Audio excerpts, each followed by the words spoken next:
Hi hello എല്ലാവർക്കും big boss റിവ്യൂയിലേക്ക് സ്വാഗതം. വിജയ് സേതുപതി വന്നപ്പോൾ തന്നെ പാർവതിക്കും കമറുദ്ദീനും കൊടുത്ത പണി എനിക്കിഷ്ടപ്പെട്ടു. എപ്പിസോഡ് കഴിയാറാകുമ്പോൾ പാർവതി പറയുന്നുണ്ട് ഞാൻ തിരുത്തിക്കോളാമെന്ന്. ഇങ്ങനെ പല തിരുത്തലുകൾ നടത്താമെന്ന് ഇതിന് മുന്നേയും പറഞ്ഞിട്ടുണ്ട്. അപ്പോഴൊന്നും അത് സംഭവിച്ചിട്ടില്ല. ഇക്കാര്യത്തിലും അത് തന്നെയായിരിക്കും മിക്കവാറും സംഭവിക്കാൻ പോകുന്നത്. പിന്നെ ഗാനാവിനോദിനെ ഇന്ന് നന്നായി ആക്കി വിട്ടിട്ടുണ്ടായിരുന്നു വിജയ് സേതുപതി. അതും എനിക്ക് ഇഷ്ടപ്പെട്ടു. അതിനുശേഷം ഇന്ന് മെയിനായിട്ട് ചർച്ച നടന്നത് ദിവ്യേൻ്റെ ഒരു ഇഷ്യൂ ആണ്. അത് ഇന്നലെ നടന്നതാണ്. ശരിക്കും പറഞ്ഞാൽ ആദ്യമൊക്കെ ഓക്കെ ആയിരുന്നു കമറുദ്ദീൻ ദിവ്യയും തമ്മിലുള്ള ആ ഇഷ്യൂ. ക്യാപ്റ്റൻസി കൊള്ളത്തില്ലായിരുന്നു എന്നാണ് കമറുദ്ദീൻ പറഞ്ഞത്. ശരിക്കും പറഞ്ഞിട്ടുണ്ടെങ്കിൽ ദിവ്യനെ ആരെന്ത് കുറ്റം പറഞ്ഞാലും പുള്ളിക്കാരി അക്സെപ്റ്റ് ചെയ്യില്ല. അതെങ്ങനെ പറഞ്ഞാലും അക്സെപ്റ്റ് ചെയ്യില്ല.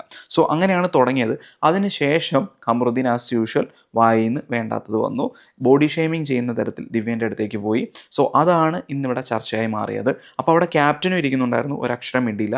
അവിടെ കൂടിയിരുന്ന സാന്ദ്ര ആയിക്കോട്ടെ പാർവതി ആയിക്കോട്ടെ ആരും ഒരക്ഷരം മിണ്ടിയില്ല. അവിടെ കൂടിയിരുന്ന എല്ലാവരോടും വിജയ് സേതുപതി പറയുന്നുണ്ട് നിങ്ങൾ ആരും പ്രതികരിച്ചില്ല, അത് ശരിയായില്ല. ബിഗ് ബോസ് എന്ന് പറയുന്നത് തെറ്റുകളെ ചൂണ്ടിക്കാണിക്കാനുള്ളതാണ്. അത് നിങ്ങൾ ചെയ്യാത്തത് കൊണ്ടാണ് ഞാനിപ്പോൾ ഇവിടെ ഇങ്ങനെ പറയുന്നത് എന്ന് പറയുന്നുണ്ടായിരുന്നു. അതിനുശേഷം ചർച്ചയായത് അമിതിൻ്റെ ക്യാപ്റ്റൻസിയാണ്. അമിത് ആസ് എ പേഴ്സൺ ഭയങ്കര പൊളൈറ്റ് ആയിട്ടുള്ള ഒരു മനുഷ്യനാണ്. അത് തന്നെയാണ് ഇവിടെ പ്രശ്നവും സംഭവിക്കാനുള്ള റീസൺ എന്ന് പറയുന്നത്. പിന്നെ വലിയ പ്രശ്നത്തിലേക്ക് അങ്ങ് ഇടപെടാൻ പോവില്ല, എല്ലാം തീർന്നിട്ട് സംസാരിക്കാം എന്നുള്ള രീതിയിലുള്ളൊരു മനുഷ്യനാണ്.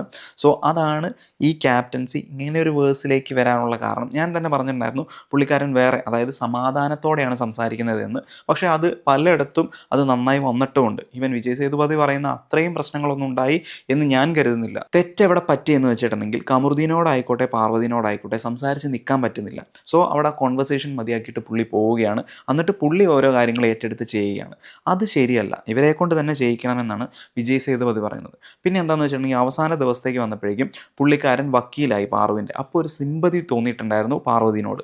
സോ അതും ഒരു കാരണമായിട്ടുണ്ട്. അതിനുശേഷം എവിക്ഷനാണ് സംഭവിച്ചത്. നേരത്തെ പോവേണ്ടിയിരുന്ന ആളായ രമ്യയാണ് പോയത്. സോ അതിൽ എനിക്കൊരു കുറ്റവും കുറവും പറയാനില്ല. കറക്റ്റ് ജഡ്ജ്മെൻ്റ് ആയിരുന്നു. അപ്പോൾ ഇത്രയൊക്കെയുള്ള video. Thank you for watching.